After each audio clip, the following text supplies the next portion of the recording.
예수님께서 이 세상에 오셨을 때 그 직전에 세례 요한이 먼저 등장을 합니다. 그리고 광야에서 크게 외치지요. 회개하라! 천국이 가까이 왔느니라. 그런데 복음서를 쭉 읽어보면요, 마태복음, 마가복음, 누가복음, 요한복음 모두 다 공통적으로 세례 요한이 하는 역할을 하고 있어요. 근데 그 역할이 뭐냐?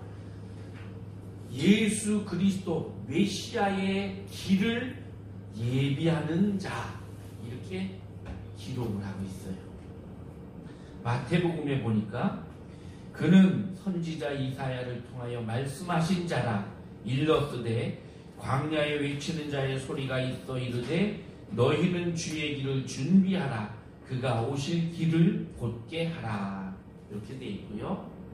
마가복음에는 선지자 이사야의 글에 보라 내가 내 사자를 네 앞에 보내노니 그가 내 길을 준비하리라. 광야에 외치는 자의 소리가 있어 이르되 너희는 주의 길을 준비하라. 그가 오실 길을 곧게 하라.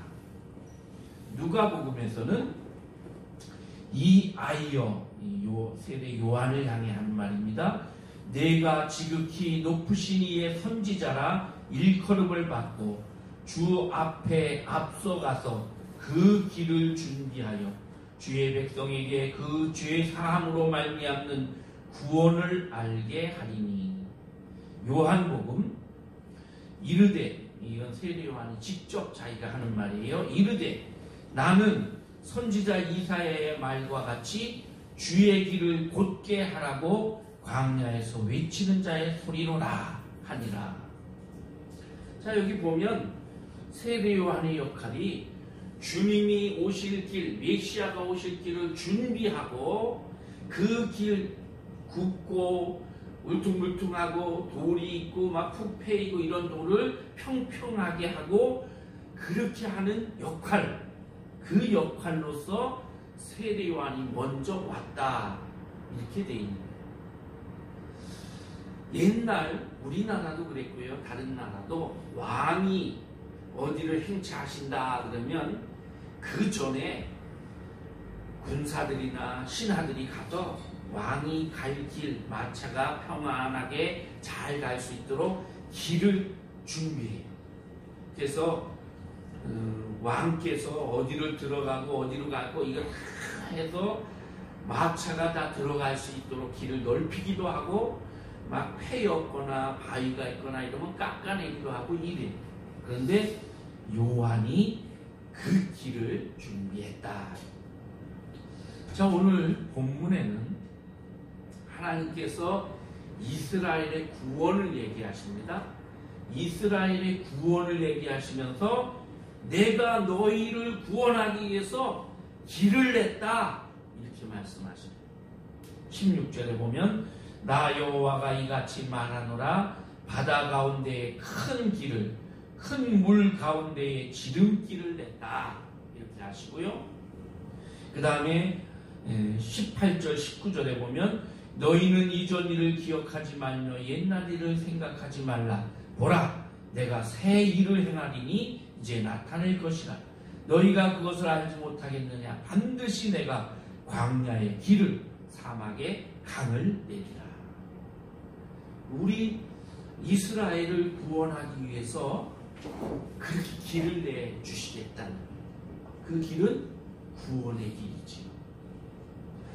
이사야 6장 1절에 보면 우시야 왕이 죽던 해에 부름을 받았다 내가, 이렇게 고백을 해요.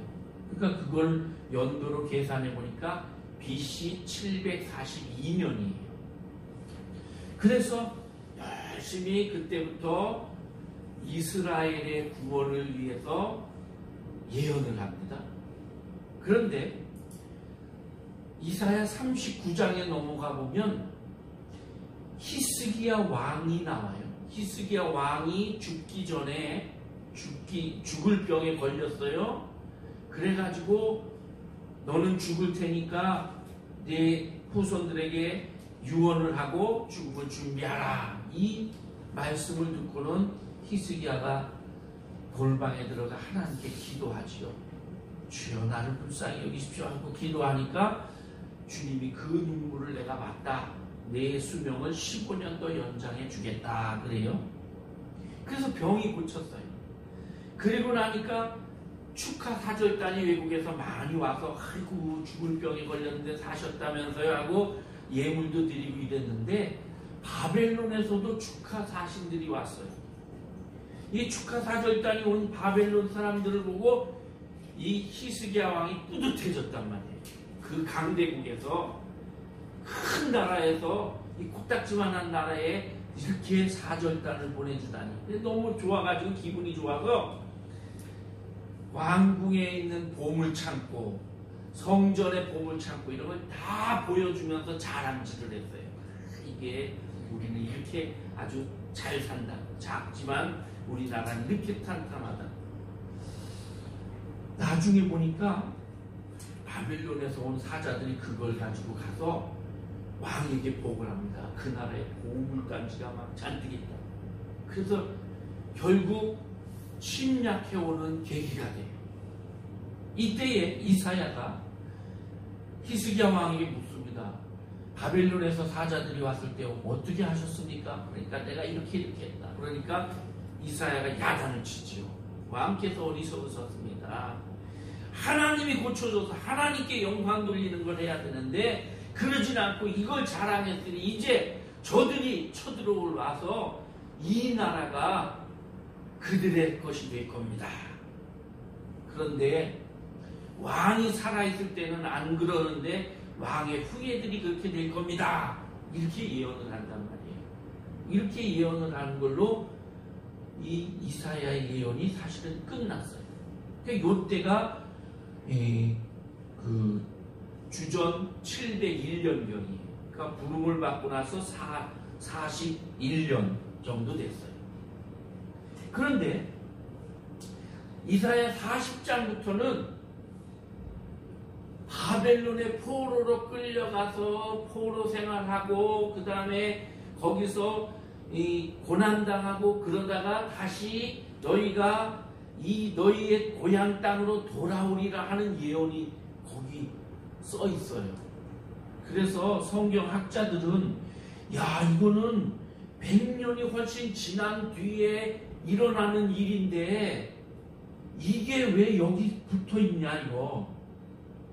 그래서 성경학자들은 39장까지 쓴 이사야는 제1 이사야, 그 다음에 40장부터 66장까지는 제2 이사야, 그 제2 이사야도 40장부터 55장까지 그거 한 파트, 56장부터 66장까지가 한 파트 이렇게 구분을 합니다. 왜냐하면 이사야가 100살이 훨씬 넘게 한 150살 이렇게 살 수는 없잖아요. 그렇게 이제 성경을 연구하는 분들은 얘기를 해요. 오늘 우리가 읽은 이 본문 이사야 43장은 제1 이사야가 아닌 제2 이사야가 기록을 한 거예요. 그래서 그 당시에 삶에 대한 것을 경고하고 너희가 지금 바벨론 포로 생활을 하고 있지만 그 포로 생활에서 돌아오게 될 거다. 너희가 돌아와서 다시 회복될 거다. 이런 내용이 쭉 써 있습니다.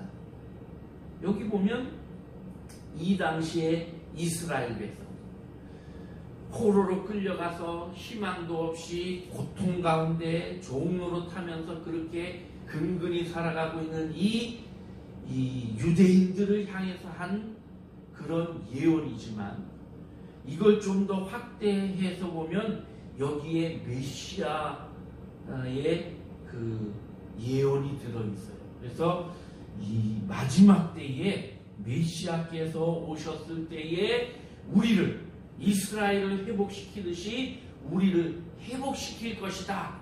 이런 내용들이 여기 포함되어 있습니다. 그 당시에 백성들은 포로 생활하면서 너무너무 힘들었어요. 그런 그들에게 메시아가 오시면, 메시아의 날이 임하면 너희들이 다시 고국으로 돌아가서 다시 하나님을 영화롭게 할 거다, 이렇게 예언을 했는데, 오늘 주님이 다시 오실 것을 기다리는 여러분과 저 영적 이스라엘인 우리에게도 지금 이 땅에서의 삶이 힘들고 어렵지만, 그러나 하나님께서 우리를 위해 놀라운 계획을 가지고 계시니 믿음으로 달려갈 길 달려가라, 이런 교훈이 들어있는 거죠. 바벨론 포로 생활하면서 절망하고 때로는 신앙을 포기하고 될 대로 되라, 하나님은 우리를 잊어버렸다, 하나님은 우리를 버렸다 이러고 있는 그 사람들에게 예루살렘을 바라보고 다시 소망을 가져라, 그렇게 하는 것처럼. 그래서 그렇게 하기 위해서 내가 너희를 위하여 놀라운 일, 그런 새로운 새 일을 계획하고 있다. 너희는 나의 증인이 되라, 이렇게 말씀하시는 거죠. 여기 오늘 말씀 10절에 여호와가 말하노라, 너희는 나의 증인이요 내가 택한 나의 종이다. 이 말씀 때문에 여호와 증인이라는 이단이 나왔어요. 1872년에 찰스 러셀이라는 사람이 성경 연구를 하면서, 그러면서 성경 연구에 성경 공부하는 그런 그룹을 만들어서 성경을 가르치면서 우리가 여호와의 증인, 하나님의 증인이다, 이런 걸 가르쳤고요. 그렇게 하면서 그 부류들이 따로 떨어져서, 그래서 이제 이단, 그 당시는 이단으로 이렇게 결정이 되지는 않았지만 자기들만의 공동체를 만들었단 말이에요. 그 사람들은 이 주님이 재림할 날짜를 계산하기 시작했어요. 윌리엄 밀러라고 하는 유명한 미국의 그 세기말 학자가 있었는데, 이 사람이 1844년에 주님이 오신다, 이 예언을 해서 미국 사회가 발칵 뒤집혔었습니다. 그런데 1844년에 주님이 안 오셨어요. 그렇게 예언해서 다 그때에 우리가 주님을 맞을 것이다 이랬는데 안 왔단 말이에요. 그리고 나니까 그를 따르던 사람들이 막 이렇게 흩어졌는데, 그때에 이 러셀이 나타나서 아니다, 날짜 잘못 계산했다, 1919년 14년에 오신다, 이렇게 예언을 했단 말이에요. 그러면서 사람들을 모았어요. 예수님 이후에 이 사도들이 복음을 전하고 이렇게 하면서, 특히 사도 바울이 복음을 전하면서 이방에게 복음을 전했죠. 이방에게 복음을 전하다 보니까 그 이방, 고린도, 에베소, 이런 그 헬라의 도시들, 우상이 가득한 그 도시들에게 복음을 전하다 보니까 거기로 들어간 복음이, 순수한 이 복음이 거기에 들어가 이교도들의 교리와 철학과 그들의 관습과 이런 것이 짬뽕이 돼가지고 하나님께 대한 그 신앙이 오염이 됐다 이거예요. 이 사람들 주장에. 그래서 오염이 됐는데 찰스 러셀이 가르치는 성경 공부를 통해 이 오염된 걸 다 제거하고 우리는 순수하게 여호와의 증인으로 그렇게 살아간다, 이렇게 주장하는 거예요. 그래서 이 러셀이 죽은 후에 1931년에 조셉 프랭클린 러더피드라는 이 후계자가 우리는 자기들의 명칭을 여호와의 증인이다 이렇게 만드는 거예요. 여호와의 증인이 됐는데요, 이 사람들은 삼위일체를 부정해요. 그리고 예수님이 하나님이다 이 말도 부정해요. 그리고 종말론, 1914년에 주님이 오실 거라고 그랬잖아요. 근데 안 왔어요. 그러니까 말을 싹 바꿨어요. 이 러셀이 주님이 구름 타고 이렇게 오시는 그거는 나중에 하는 거고 1914년에 주님이 영적으로 오셨다 이렇게 말을 바꿔가지고 보이지 않게 임재한 해가 1914년이다 이렇게 주장해요. 이 사람들은 파수대라는 책하고 진리라는 책 이거를 팔아요. 사실은 전도하면서 뿌리는 게 아니고 그걸 주고 얼마큼 돈을 받고 이래요. 왕국회관이라는 것을 지어가지고 우리나라에도 많이 있습니다.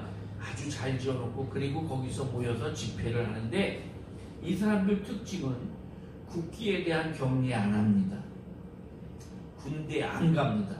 양심적 병력 거부라 그래가지고 그래서 이것 때문에 막 재판도 받고 이러죠. 그런데 우리는 군대 안 갑니다. 왜? 군대 간다는 건 이미 총을 들고 살인을 하겠다는 의도니까 안 합니다. 이러고 그래서 지금은 뭐 그거를 대신해서 뭐 동사무소나 이렇게 근무하게 하는 이런 식으로 좀 바꿔주기는 하는데 그리고 집총도 거부, 총 드는 걸 거부해요. 그러니까 군대를 안 가는 거죠. 총 드는 게 이미 살인이라는 거죠. 수혈도 거부해요. 왜? 남의 피를 받는 것, 피는 생명이다. 남의 피를 받는 것은 이건 그 사람 생명을 뺏는 것이다. 이렇게 보기 때문에 생일 축하도 거부해요. 이건 우리는 영원히 살 존재이기 때문에 생일 이런 거 필요 없다. 이거 선거도 참여 안 하고요. 가늠한 거 외에는 이혼을 절대 할 수 없다고 이렇게 만들어놨어요. 이들은 우리는 하나님이 직접 다스리는 왕국의 증인들이다 이렇게 말하면서 구원받을 자는 14만 4천 명이다 이렇게 주장을 합니다. 참 어리석죠. 우리나라에도 한 10만 명 정도 이 여호와 증인 신도가 있고요. 전 세계를 치면 한 850만 정도 돼요. 이들은 지금도 가끔씩 지금은 워낙 신천지나 이런 이단들이 많으니까 잘 없는데 그래도 지금 가끔씩 보면 둘씩 가방 메고 짝지어가지고 아파트나 골목이나 이런 데 다니면서 전도하는 사람들이 있습니다.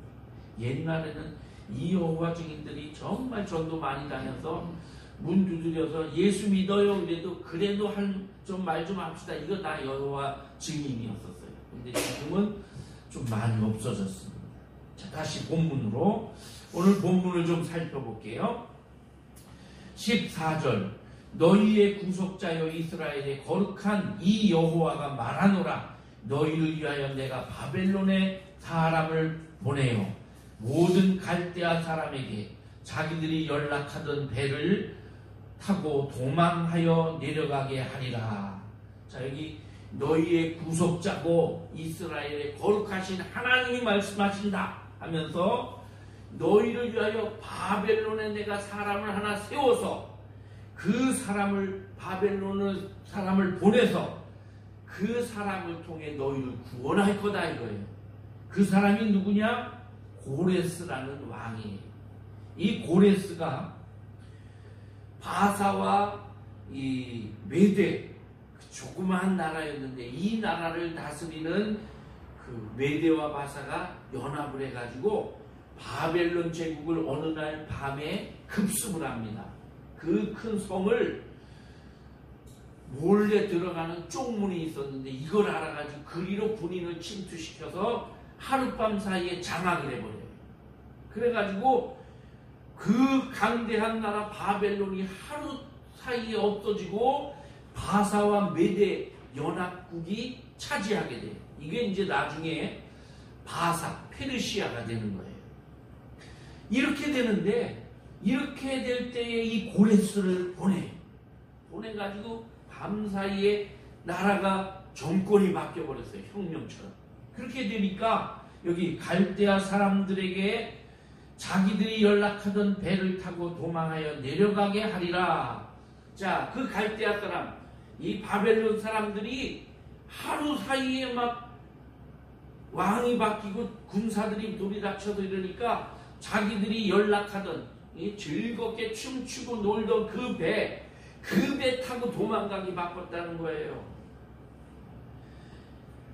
15절 나는 여호와 너희의 거룩하니요 이스라엘의 창조자여 너희의 왕이니라. 하나님이 이렇게 하신 이유는 이스라엘, 그 이스라엘을 창조하고 지으시고 하나님, 그들의 하나님이 되시겠다고 하나님께서 약속을 하셨고 그들의 왕이시기 때문에 하나님이 자기 백성, 택한 백성을 절대 잊지 아니하시고 끝까지 책임지시는 분이기 때문에, 그래서 내가 너희들이 우상 가운데 빠져 어쩔 수 없이 너희들을 징계하느라고 바벨론의 포로로 가게 됐지만, 그러나 너희를 다시 내가 끄집어내겠다. 왜? 나는 너희의 아버지고 나는 너희의 창조자고 너희의 왕이고 너희의 거룩한 자이기 때문에. 16절 나 여호와가 이같이 말하노라. 바다 가운데 길을 큰 물 가운데 지름길을 내고, 옛날 출애굽하던 때에 얘기를 하시는 거예요. 내가 옛날에 너희 조상들 그들을 구원할 때에 바다 가운데에 길을 내서 너희 그들을 구해주지 않았느냐? 홍해를 얘기하는 거죠. 홍해 가운데에 지름길을 내서 그렇게 구원해 준 것처럼 이제 너희를 바벨론에서 출애굽에 애굽에서 나오게 한 것처럼 바벨론에서도 끌어내겠다 이거예요. 18절 17절도 그래서 병거와 말과 군대와 이런 것들을 다 일시에 엎드러져 일어나지 못하게 소멸했다. 18절 너희는 이전 일을 기억하지 말며 옛날 일을 생각하지 말라. 이건 생각하지 말라는 게 아니라 옛날 이전의 일, 옛날의 그 사건, 그것으로 끝나는 게 아니다. 내가 이제 또 그런 일을 또 할 거다 이 소리예요. 19절 보라 내가 새 일을 행하리. 내가 새롭게 다시 이 같은 일을 할 거다. 새 일을 행하리니 이제 나타낼 것이라. 너희가 그것을 알게 될 거다. 반드시 내가 광야의 길을 사막에 강을 내리니, 옛날에 그랬던 것처럼 광야에 길을 내고 사막에 강물을 흐르게 하고 그렇게 하듯이 너희들을 그렇게 구원해 내겠다. 요 광야의 길을 사막의 강을, 요게 메시아를 의미하기도 합니다. 20절 장차 들짐승 곧 승냥이와 타조, 그래서 너희를 구원할 뿐 아니라 이 세상의 모든 것, 이 피족의 전체를 구원하겠다.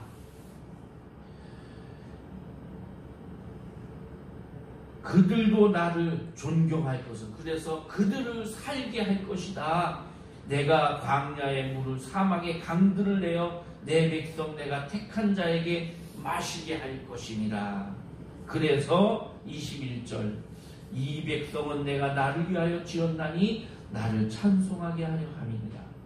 이 백성은 내가 택하고 내가 지은 내 백성, 나랑 계약을 맺은, 시내산에서 모세를 통해서 계약을 맺은, 나는 너희의 하나님이 되고 너희는 내 백성이 되리라.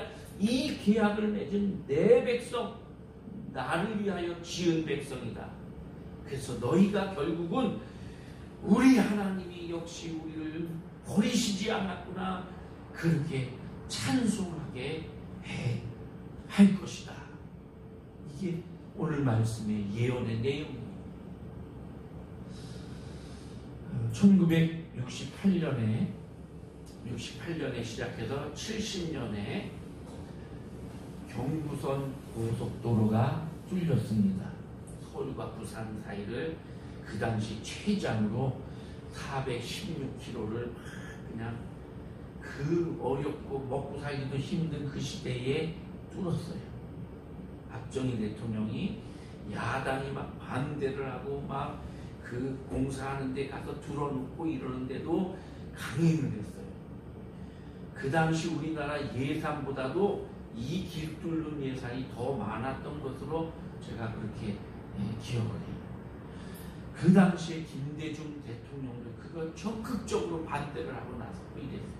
어쨌든 그런데 그것 기계가 그 당시 뭐 장비가 있는 것 제대로 갖춰진 것도 아니고 그러니까 군인들도 동원하고 민간인들도 동원하고 이래서 그냥 정말 지금 북한이 막 모든 일 수해 복구하는데 보니까 맨 손으로 하고 삽으로 하고 이러듯이 그렇게 하면서 산을 깎고 이래가지고 도로를 뚫고 이래서 그걸 뚫어놨더니 전국이 일일 생활권이 돼버렸어요. 하루아침. 그래가지고 다양한 물자들을 싣고 나를 수 있게 되고 그래서 이것 때문에 우리나라 경제 발전이 엄청나게 빠르게 그렇게 이루어졌지요. 그 이후로 야 도로 하나가 이렇게 중요하구나. 그래서 곳곳마다 고속도로를 연결해서 뚫기 시작했는데 지금은 전국 어디나 고속도로 연결 안 된 곳이 없지요. 그리고 그러다 보니까 지역 경제가 살고 그래. 고속도로뿐 아니라 뭐 KTX, 기차 이것들이 다 연결돼서 지금은 정말 차 없어도 편하게 다 다닐 수 있는 시대예요. 그런데도 이제 더 편하려고 집집마다 차가 한두 대씩 다 있지요. 하나님께서 우리를 구원하시기 위해서 보라 내가 새 일을 행할 것이다. 그러면서 광야에 길을 내겠다. 이렇게 말씀하시고 광야에 길을 내서 결국 이 백성이 나를 찬송하게 할 거다. 이렇게 말씀하십니다. 하나님은 이스라엘을 위하여 길을 내셨습니다. 아까도 말씀드린 것처럼 출애굽할 때에 이스라엘이 광야를 지나가게 했습니다. 이 광야는 길이 없어요.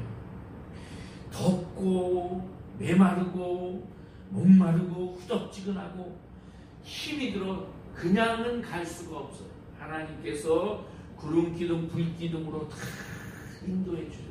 낮에는 그렇게 뜨거운데 저녁이 되고 새벽녘이 되면 추워서 덜덜 떨려요. 영하로 떨어지진 않는데 그 추위에 얼어 죽거나 감기 걸리거나 이래요. 길이 없어요. 그 사막의 길을 누가 지나가서 길이 났어도 며칠 후면 바람 불고 이래서 모래가 일어서 길이 없어져 버려요. 그 사막에 하나님께서 내비게이션이 되셔서 모세를 이끌어서 길을 가게 하셨단 말이에요. 그래서 가나안까지 인도하셨지. 틈틈이 하나님께서 먹을 것을 주시고 마실 물을 내어서 주시고 하나님께서 길을 내시고 물을 주셨어요. 출애굽할 때는 홍해바다를 가르셨고 이 지금 출바벨론 할 때는 광야의 길을 내시고 출애굽할 때 반석에 물을 내시고 그것처럼 출바벨론 할 때에는 사막에 강을 내시겠다 이렇게 말씀하시죠. 애국 군대가 와서 잡으려고 하다가 오히려 홍해에 빠져 다 죽었죠. 그것처럼 이스라엘을 괴롭히던 이 바벨론의 많은 사람들이 배를 타고 도망가겠다고 아우성치는 모습이 오늘 말씀 14절에 나오죠. 그렇게 아우성치며 도망치게 될 것이고 하나님께서 이 일을 행하셨다. 성경에 보면 하나님이 이렇게 구할 길을 여신 경우가 많이 있습니다. 엘리야가 3년 6개월 동안 흉년이 들 것이고 가뭄이 올 것이다. 비가 내리지 않을 것이다. 예언을 했죠. 왜? 바알이 너무 극성을 바알 우상에게 빠져 있으니까 깨닫게 하기 위해서. 그리고는 그리 시냇가로 내려가 까마귀가 물어다주는 고기와 떡을 먹어서 살았어요. 그런데 그 그리 시내 물까지 다 말라버렸어요. 그러니까 시돈으로 갑니다. 시돈에 가서 과부에게 얹혀 살지요. 과부의 그릇에 있는 밀가루와 기름병에 있는 기름 보고 그걸 먹어도 또 나오는 그렇게 해서 살아가지요. 근데 이 시돈이라는 곳을 쭉 살펴보면요, 바알의 본부가 거기 있었어요. 바알의 본부가 있는 그곳에 엘리야가 숨어 살고 있는 거예요. 하나님이 그렇게 길을 만드셨어요. 모세를 보세요. 어린아이는 다 강에 던져 죽여라. 남자는 다 강에 던져 죽이는 거예요. 모세는 강에 던져졌지만 배를 띄워서 그래서 살게 하지요. 그걸 마침 바로왕의 공주가 발견을 하고 그러다가 왕궁에서 자기 아들처럼 키워요. 그래서 최고의 학문을 배우게 하고 여러 가지를 리더십을 갖게 해가지고 결국 이스라엘의 지도자가 되게 하잖아요. 어디서 그렇게 배웠느냐? 적의 심장부에서 그렇게 살아났잖아요.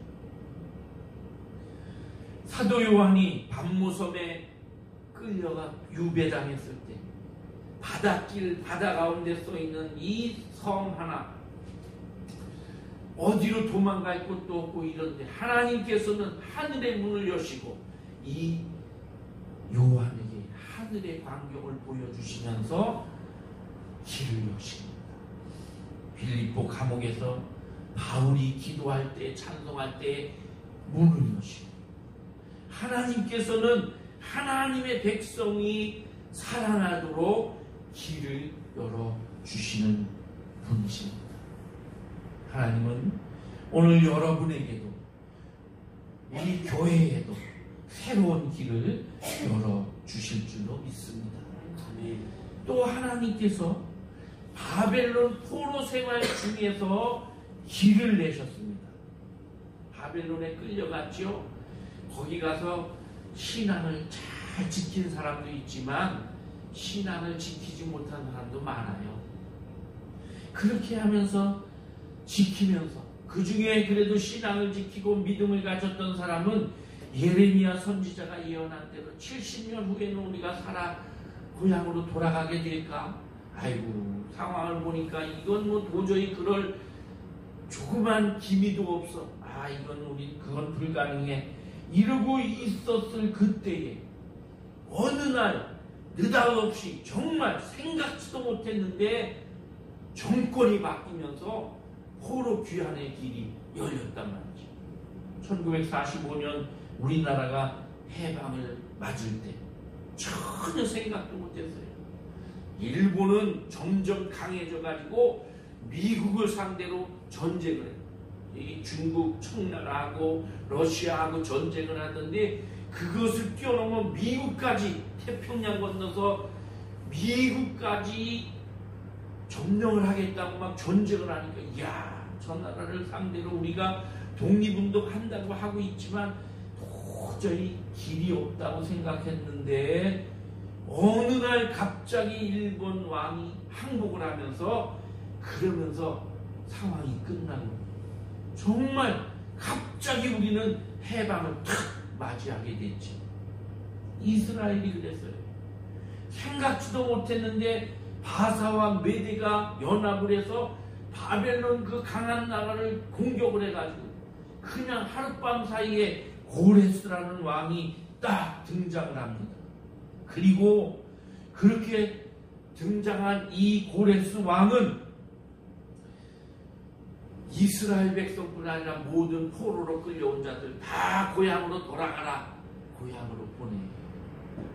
그렇게 칙령을 내려가지고 뜬금없이 고향으로 돌아갈 수 있는 길이 생겨서 유대인들은 3차에 걸쳐 고국 땅 예루살렘, 하나님이 우리에게 약속한 그 땅, 젖과 꿀이 흐르는 그 땅으로 돌아온다. 애굽에서도 하나님이 놀라운 기적들을 행하면서 10가지 재앙, 장자의 죽음 이런 것을 통해서 홍해를 건너게 하면서 그렇게 끌어내신 하나님이 바벨론에서도 하나님의 방법으로 그렇게 끌어내셨단 말이죠. 이 하나님께서 오늘 우리의 삶에도 길을 내시는 줄 압니다. 하나님은 우리 삶에도 길을 내십니다. 우리가 살아가면서 때때로 길이 막히고 힘들고 어떤 때는 우리 사업이 잘 안 되는 것 같고 사람들과의 관계가 막히는 것 같고 힘들고 어려울 때 하나님께 기도하며 하나님께서 우리를 위해서 새 길을 열어 주십니다. 우리는 이것을 믿고 하나님께 기도하고 하나님을 의지하고 그러는 거예요. 이 하나님께서 구원의 길, 천국의 길을 여시기 위해서, 내시기 위해서 이 땅에 오셨습니다.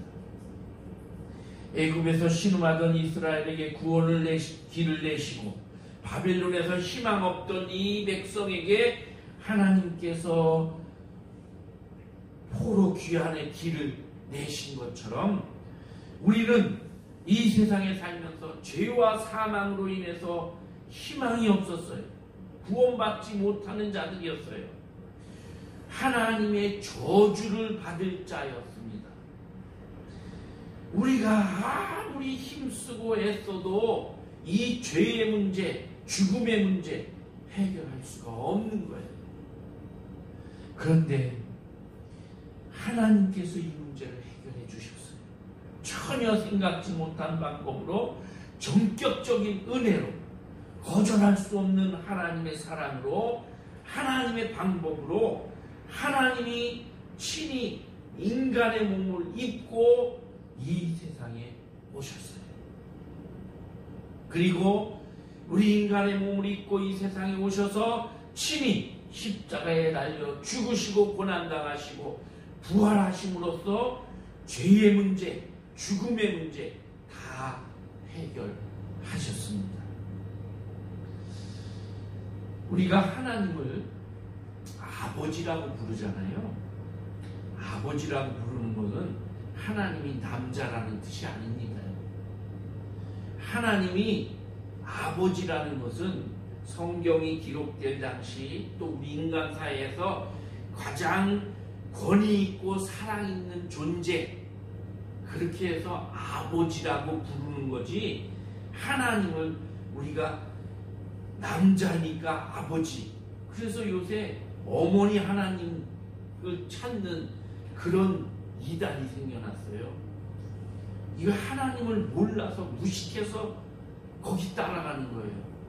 그러면 하나님이 남성이고 그러면 어머니 하나님이 있어야 되고 이러면 하나님 형제도 있을 거 아니에요. 삼촌 하나님 무슨 다 외삼촌 하나님 다 있어야 되잖아요. 예수님을 우리가 하나님의 아들이라고 불러요.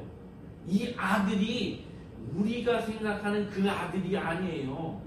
내가 아들을 낳고 딸을 낳았은 그런 아들이 아니고 하나님으로부터 나온 분이라는 뜻의 아들이에요.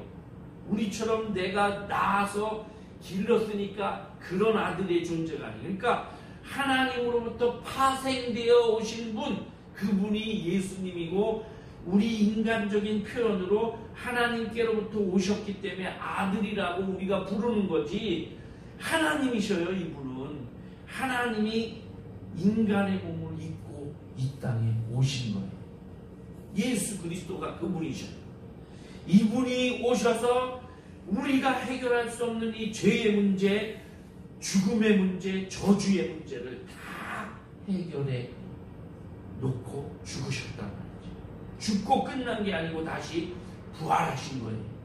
그래서 누구든지 이 예수 그리스도를 믿고 영접하고 마음에 받아들이면 누구든지 멸망하지 않고 영생을 얻고 하나님의 자녀가 되는 권세를 주시는 거지. 이것은 어떤 행위로 난 것이 아니고 하나님이 우리에게 덥석 안겨주신 선물이에요. 우리가 힘써서 우리가 어떤 노력을 해서 얻어지는 게 아니고 하나님이 이스라엘에게 출애굽이라는 선물을 덥석 안겨주시고 바벨론의 포로 귀환이라는 선물을 어느 날 덥석 안겨주시듯이 우리에게 하나님이 너를 내가 택하였으니 너는 구원받아라 하고 구원의 길을 덥석 우리에게 안겨주신 것입니다. 지금은 대림절 기간입니다. 주님의 오심을 기다리는 절기예요. 예수님은 이 땅에 구원의 길을 내시기 위해서 오셨습니다. 그리고 오셔서 구원의 길을 십자가에 달려 죽으심으로, 희생 제물이 되심으로 이 구원의 길을 여셨습니다. 내가 곧 길이요 진리요 생명이니 나로 말미암지 않고는 아버지께로 올 자가 없느니라. 예수님이 내가 길이다, 내가 이 길을 열기 위해서 오셨다 선언하시고 그렇게 십자가에서 고난당하시고 죽으셨습니다. 누구든지 예수 그리스도를 영접하기만 하면 그 길에 들어서게 되고 그 길을 통해서 천국 길을 가게 되는 것입니다. 이게 바로 성탄절기입니다. 사랑하는 성도 여러분, 성탄을 기다리는 이 대림절 기간에 길 대신 주님 바라보고 기다리면서 길을 내신 하나님을 믿고 의지하면서 주님이 오시는 그날 주님 내 마음속에 들어와 태어나 주십시오. 주님이 내 마음에 들어오실 수 있도록 내 마음의 모든 죄와 더러운 허물을 다 걷어내고 곧은 길을 준비해야 될 것입니다. 하나님이 광야같이 메말라진 우리 마음 속에 은혜의 길, 말씀의 길을 여시고 그래서 우리 속에 와주시고 우리로 그 주님이 만들어 놓으시고 열어놓으신 구원의 길을 마음껏 갈 수 있도록 축복해 주실 것입니다. 기도하겠습니다. 하나님, 하나님의 택한 백성 이스라엘을 위하여 출애굽의 길을 여신 하나님, 바벨론의 포로 생활 중에 다시 귀환할 수 있는 길을 여셨던 하나님, 그 하나님께서 오늘 우리에게 구원의 길을 여셨습니다. 구원의 길을 내시기 위하여 이 땅에 오셨고 이 땅에 오셔서 우리에게 그 구원의 길을 가르쳐 주시고 알려주시고 뿐만 아니라 주님이 몸소 희생당하심으로 구원의 길을 우리에게 던져 덥석 안겨주셨습니다. 우리가 이 길을 감사와 기쁨으로 찬송하면서 걸어가게 하여 주옵소서.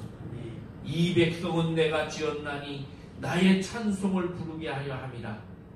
우리가 주님을 찬양하며 이 구원의 길에서 주님을 높이는 삶을 살게 하여 주옵소서. 주님의 오심을 기다리는 대림절 기간에 주님을 맞을 준비하고 기다리게 하시고 그래서 이번 해의 성탄에도 주님이 내 마음속에 따뜻하게 찾아오시는 아름답고 복된 성탄이 되게 하여 주옵소서. 예수님의 이름으로 기도하옵나이다. 아멘.